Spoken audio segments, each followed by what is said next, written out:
Have you ever believed something that sounded too good to be true? We've all been duped at some point in our lives by someone that sounded convincing and presented themselves with authority. It seems unbelievable, but the Corinthians preferred other false disciples over Paul. They criticized him for not boasting.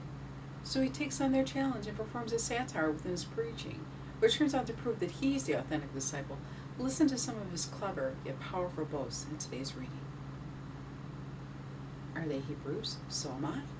Are they children of Israel? So am I. Are they descendants of Abraham? So am I. Are they ministers of Christ? I am talking like an insane person. I am still more, with far greater labors, far more imprisonments, far worse beatings, and numerous brushes with death. 5 times at the hands of the Jews I received 40 lashes minus 1. 3 times I was beaten with rods. Once I was stoned.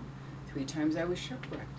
I passed a day and a night on the deep, on frequent journeys, in dangers from rivers, dangers from robbers, dangers from my own race, dangers from Gentiles, dangers in the city, dangers in the wilderness, dangers at sea, dangers among false brothers, in toil and hardship, through many sleepless nights, through hunger and thirst, through frequent fastings, through cold and exposure.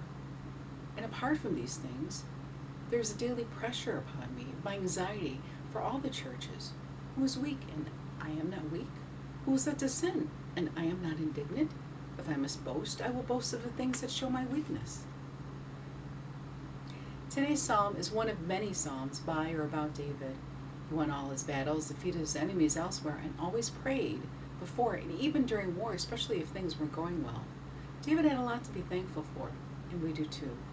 While I read a few verses from today's psalm, think about how God has rescued you like he rescued David from his enemies. Look to him that you may be radiant with joy, and your faces may not blush with shame. When the poor one called out, the Lord heard, and from his distress he saved him.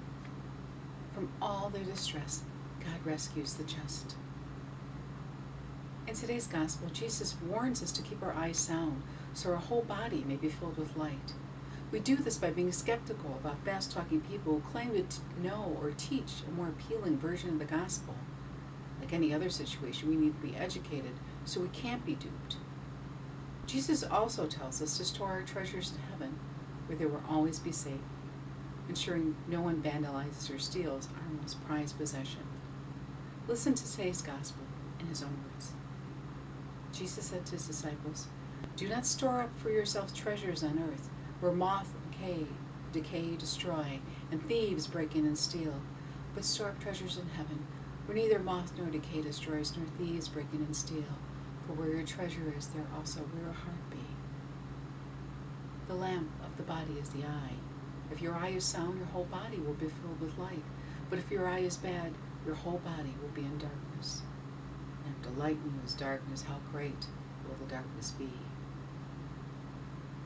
It's the truth. I like the quote from the movie A Few Good Men that says, "You can't handle the truth." Sometimes we can't. Sometimes we think God's asking too much of us, and someone else's truth is easier to live. The truth is, God is love. He loves us unconditionally, and he calls us to do the same so we can live in his world, the real world, where we're constantly challenged, yet everything is possible. Know God's truth, and you'll always remain firm in your faith. We may not be perfect. We not only can handle the truth, we love the truth. God bless you. And be sure to take care of God's precious gift.